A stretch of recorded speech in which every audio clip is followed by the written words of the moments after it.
You're not unscannable, are you?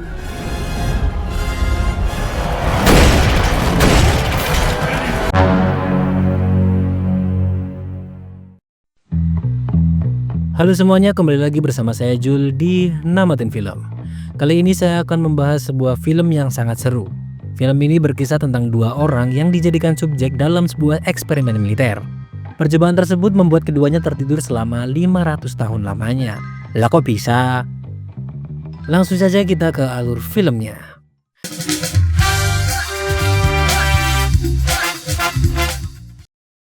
Film ini berjudul Idiocracy tahun 2006. Film ini mengisahkan tentang seorang penjaga perpustakaan militer. Dia bernama Joe. Saat itu Joe sedang duduk santai sambil menjaga perpustakaan. Tiba-tiba ia dihampiri temannya dan diberitahu sebuah kabar. Temannya mengatakan bahwa pekerjaan Joe akan digantikan oleh orang lain. Dan Joe mendapatkan tugas baru dari bos militer. Teman Joe bilang kalau tugas ini sangat rahasia. Akhirnya, karena imbalan yang cukup besar, Joe pun menyetujuinya. Adegan berpindah ke ruang rapat yang berisi para petinggi militer. Di sana, seorang bos militer menjelaskan tentang misi yang akan dijalankan. Di situ dijelaskan bahwa mereka akan melakukan percobaan terhadap manusia. Ia akan menguji coba alat pelindung baru dalam eksperimen tersebut. Sistem kerja alat ini mampu menghibernasi manusia selama bertahun-tahun. Dan alat ini tidak mengubah postur tubuh manusia sedikit pun. Jadi kesimpulannya, alat ini membuat manusia tetap awet muda. Bos ini memilih Joe karena Joe tidak punya keluarga dan belum menikah. Maka resiko pencarian Joe lebih terkendali. Joe tidak sendirian, ia akan melakukan percobaan bersama wanita bernama Rita. Rita adalah penjual serabi lempit yang status keluarganya sama seperti Joe. Dia juga tidak punya keluarga dan belum menikah. Tetapi untuk mendapatkan Rita, polisi militer harus memenuhi permintaan bosnya. Bos ini bernama Upgrader. Untuk mendapatkan Rita, bos itu meminta agar bisnis kotornya dibebaskan dari hukum. Akhirnya, pos militer pun menyetujui permintaan tersebut. Adegan lalu berpindah ke ruang medis militer. Di sini ada Joe dan Rita. Mereka saling berbicara dan saling memperkenalkan diri. Percobaan pun dimulai. Rita sempat memberontak karena ketakutan. Namun Joe meyakinkan bahwa ini aman. Mereka hanya perlu tidur, disuntik obat, dan bangun setelah setahun. Akhirnya mereka melakukannya. Para profesor menyimpan mereka dalam sebuah kotak yang terletak di ruangan itu. Adegan berpindah ke bos militer yang sedang bercermin. Tiba-tiba ia tertangkap polisi. Ia ditangkap karena terbukti bersekongkol dengan Upgrader, seorang bandar dan bos dari penjual serabi lempit. Akhirnya semua tim petinggi militer pun tertangkap. Polisi mengambil alih pangkalan termasuk tempat percobaan itu. Pihak berwenang resmi mengubah tempat itu menjadi pangkalan sampah. Tahun demi tahun pun berlalu. Kecerdasan manusia semakin menurun hingga wilayah dan orang-orang berevolusi. Kini sudah memasuki tahun 2505. Pada masa ini, wilayah Amerika Serikat dipenuhi gunung sampah. Suatu saat gundukan sampah pun longsor dan masuk ke pemukiman. Longsoran itu membawa kotak yang berisi Joe ke dalam rumah. Karena benturan, Joe akhirnya terbangun dari hibernasinya.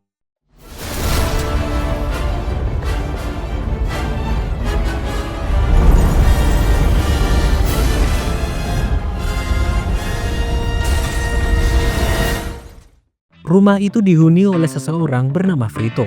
Saat itu Frito sedang menonton TV dan Joe bertanya kepadanya. Namun Frito merasa terganggu dan melempar Joe keluar dari rumahnya. Joe berjalan-jalan di kota dan merasa sangat terkejut dengan apa yang dilihatnya. Orang-orang berperilaku seperti orang bodoh, tanpa ada rasa saling menghargai. Bangunan di sekitar kota sudah berubah total. Semuanya tampak kumuh dan dipenuhi sampah.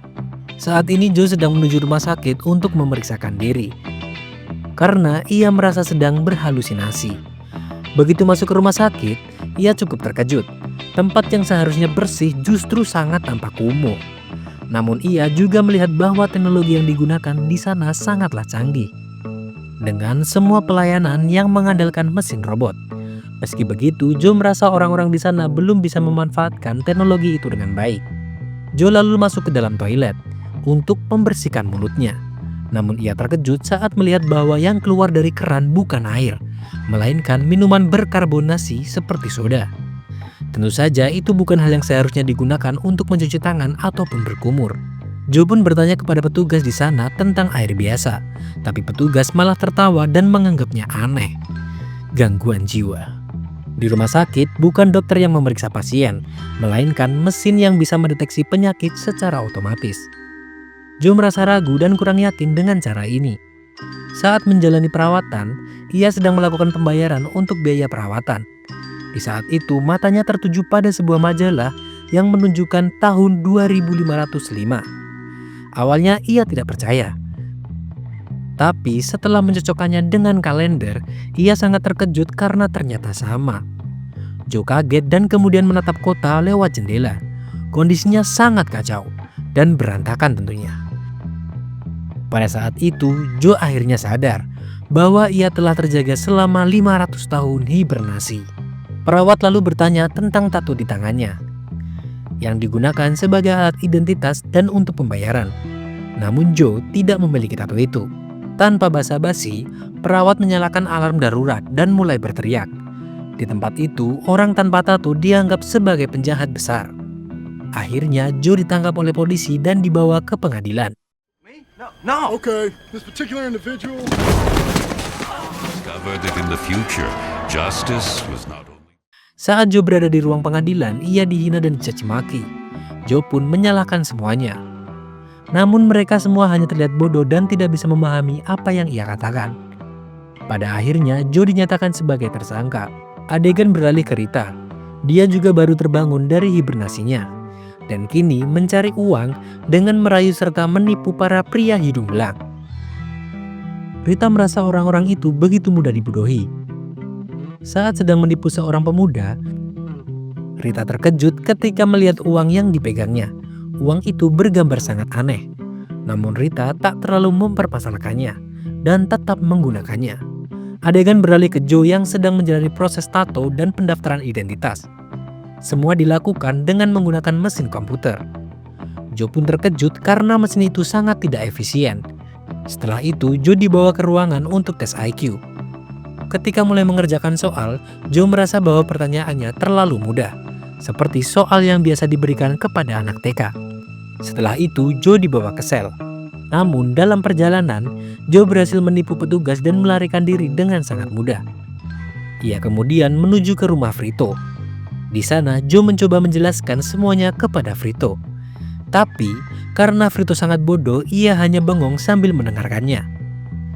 Akhirnya, Joe mengatakan bahwa ia ingin kembali ke tahun 2005. Frito pun menjawab bahwa ada mesin waktu di suatu tempat yang hanya dia yang tahu. Joe pun mencoba membujuk Frito untuk membantunya dan membawa dia ke mesin waktu itu. Saat itu, Joe sedang dikejar polisi.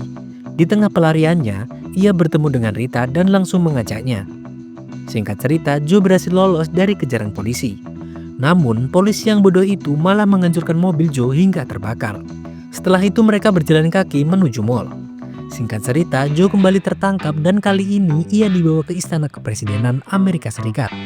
Di sana, Joe bertemu dengan para menteri yang semua tampak sangat bodoh. Akhirnya, Joe bertemu langsung dengan Presiden Amerika. Alasan Joe dibawa ke istana adalah karena presiden menganggapnya sebagai orang terpintar di dunia yang bisa membantu memperbaiki masalah besar yang sedang dihadapi negara. Presiden melihat hasil tes IQ yang Joe kerjakan saat di penjara. Karena itu, Joe diangkat menjadi Menteri Ekonomi. Presiden kemudian menjelaskan masalah besar yang sedang dihadapi negaranya, yaitu tanaman yang tidak bisa tumbuh. Joe yang mendengar penjelasan itu segera meminta agar Frito dipanggil untuk menunjukkan peta ke mesin waktu tersebut. And then he would throw his brainy ass back. Adegan beralih ke sebuah ladang yang sangat gersam. Frito akhirnya memberikan peta tersebut secara diam-diam. Namun sayangnya mereka gagal melarikan diri. Joe pun kembali ke ladang itu, dan di sana ia melihat tanaman-tanaman disiram dengan minuman soda. Minuman tersebut tampaknya sudah menjadi sumber air utama di tempat itu. Joe pun berpikir bahwa minuman soda adalah penyebab tanaman tidak tumbuh dengan baik. Ia pun menyarankan untuk mengganti soda dengan air biasa. Namun masalah baru pun muncul. Perusahaan minuman soda yang besar itu terancam bangkrut karena keputusan pemerintah untuk mengganti sumber airnya. Banyak karyawan yang di-PHK dan mereka pun menuntut Joe. Mendengar hal ini, presiden akhirnya memberikan hukuman berat kepada Joe, yaitu diikutkan dalam sebuah turnamen mematikan.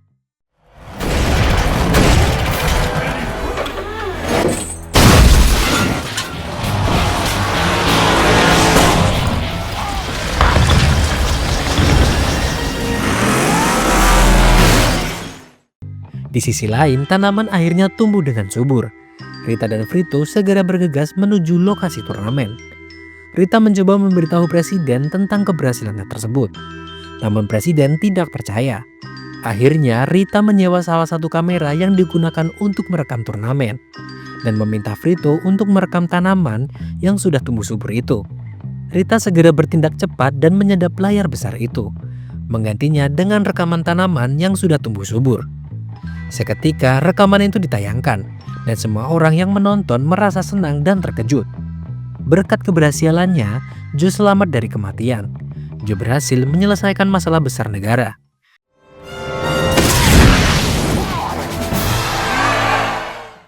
Dan akhirnya ia diangkat menjadi Presiden Amerika Serikat pada tahun 2505. Joe dan Rita kemudian menikah dan memiliki 3 anak. Joe sempat merenung, berpikir bahwa orang-orang tampak bodoh di masa lalu bisa saja menjadi orang paling pintar di masa depan. Dan film pun berakhir.